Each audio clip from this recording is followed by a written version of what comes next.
क्या हुआ परवीन साहिबा? चले गए बाबा? खुश हो गई आप? मजा आया आपको बात करके? दिल को सुकून तो बहुत मिला होगा। बाबा से मिलके कैसा लगा? हाँ, मैं तो यहाँ तुमसे मिलने आई थी, वो यहाँ होगा मुझे नहीं पता था। यकीन करो मैं नहीं जानती थी, तुमने भी नहीं बताया मुझे। क्या बताती मैं आपको? बताइए ना, क्या बताती मैं आपको?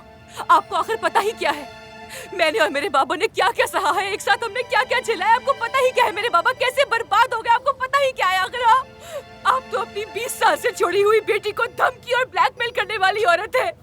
20 साल कम होते हैं क्या? मैं सच कह रही हूँ अफसून, मुझे नहीं मालूम था क्या मैं तुम्हारे और तुम्हारे बाबा के दरमियान दरार डालना चाहूंगी। कभी ऐसा नहीं चाहती मैं खुद जाके बात करती हूँ। नहीं नहीं, बिल्कुल नहीं।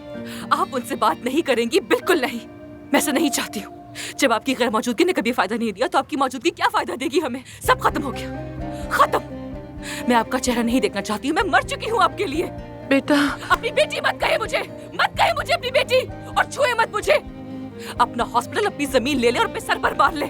मैं आपके साथ नहीं हूँ, सब खत्म हो गया, सब खत्म। परवीन साहिबा, आपके खेल यहीं तक थे। आपका खेल खत्म हो चुका है, अब आप जाइए यहाँ से। मैं फार्म या हॉस्पिटल नहीं चाहती थी। तो क्या चाहती है? मैं तुम्हें अपने पास चाहती थी। इस तरह चाहती है बस मुझे? ये चाहती थी कि तुम मेरे पास रहो। बेटा, माँ हूँ मैं तुम्हारी, तुम्हें अपने पास रखना चाहती थी।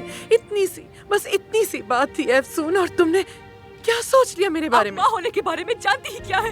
हाँ, आपके लिए माँ होने का मतलब आखिर है क्या? सब कुछ तबाह कर देना, बर्बाद कर देना। बस करें, बस मैं आपको मजीद बर्दाश्त नहीं कर सकती हूँ। चाहे प्लीज यहाँ से जाए, मैं आपसे रिक्वेस्ट करती हूँ, यहाँ से चली जाए।